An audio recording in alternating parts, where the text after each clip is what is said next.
नमस्कार. महाराष्ट्राची जीवनवाहिनी, आपली लाडकी लाल परी म्हणजेच एसटी बसने प्रवास करणाऱ्या प्रत्येकासाठी एक जबरदस्त बातमी आहे. एसटीच्या प्रवासात एक खूप मोठं डिजिटल परिवर्तन होतंय आणि आज आपण तेच सगळं अगदी सोप्या भाषेत समजून घेणार आहोत. हो, हे अगदी खरंय. आपला एसटी बसचा प्रवास आता कायमचा बदलणार आहे.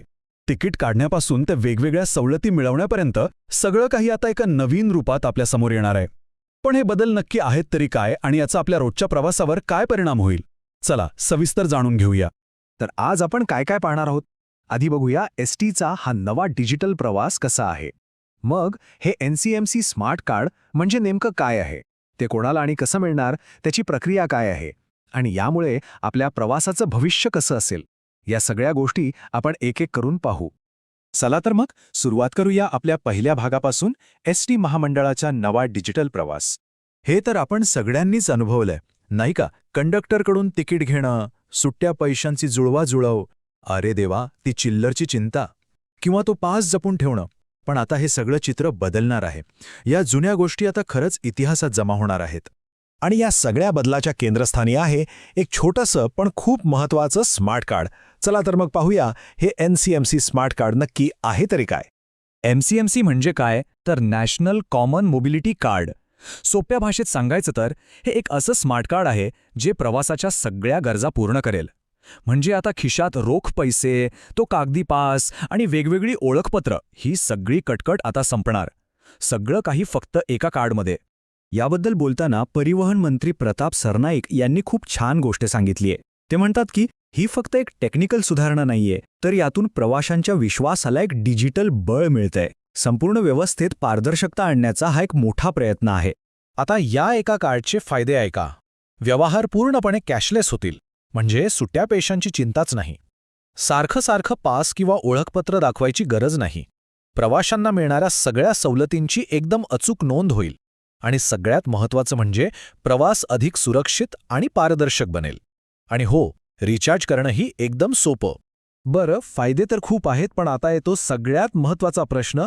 हे कार्ड नक्की कोणाकोणाला मिळणार आहे? आणि हे लक्षात ठेवा, ज्यांना ज्यांना सवलतींचा लाभ घ्यायचा आहे त्यांच्यासाठी हे कार्ड आता अनिवार्य असणार आहे. हा तक्ता जरा नीट समजून घेऊया, कारण ही माहिती खूपच महत्त्वाची आहे. पहिला, महिला आणि ज्येष्ठ नागरिक यांना कार्ड मिळवण्यासाठी फक्त आधार कार्ड लागेल आणि ते बस डेपो किंवा अधिकृत एजंटकडे मिळेल. दिव्यांग व्यक्तींसाठी आधार कार्डसोबत UDID कार्ड गरजेचं आहे. विद्यार्थ्यांनो, तुमच्यासाठी एक खास सूचना आहे. तुम्हाला कार्ड फक्त बस डेपोमध्येच मिळेल आणि त्यासाठी तुमचा सरळ क्रमांक लागेल. आणि ज्यांना कोणतीही सवलत मिळत नाही ते प्रवासी मोबाईल OTP वापरून कुठूनही कार्ड घेऊ शकतात. ठीक आहे, कार्ड कोणाला मिळेल हे तर कळलं, पण आता ते मिळवायचं कसं? काय आहे त्याची प्रोसेस? चला तेही बघूया. प्रक्रिया खरं तर अगदी सोपी आहे. बघा, पहिलं काय करायचं, जवळच्या ST डेपोत किंवा अधिकृत एजंटकडे जायचं. मग आपल्यासाठी जी आवश्यक कागदपत्रं आहेत ती द्यायची. तिथे नोंदणीची प्रक्रिया पूर्ण झाली की लगेचच तुम्हाला तुमचं नवीन स्मार्ट कार्ड हातात मिळेल. आता येतो खर्चाचा मुद्दा. या नवीन कोऱ्या कार्डसाठी GST सहित एकूण 199 रुपये शुल्क आहे आणि ही फी फक्त एकदाच भरायची आहे. पण थांबा, इथे एक चांगली गोष्ट आहे.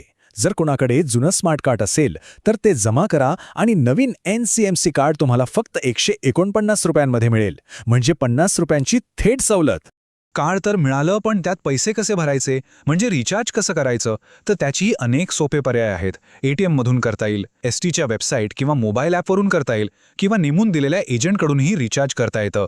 कमीत कमी 100 रुपयांचं रिचार्ज करता येईल आणि त्यानंतर 50 रुपयांच्या पटीत कितीही रक्कम टाकता येईल.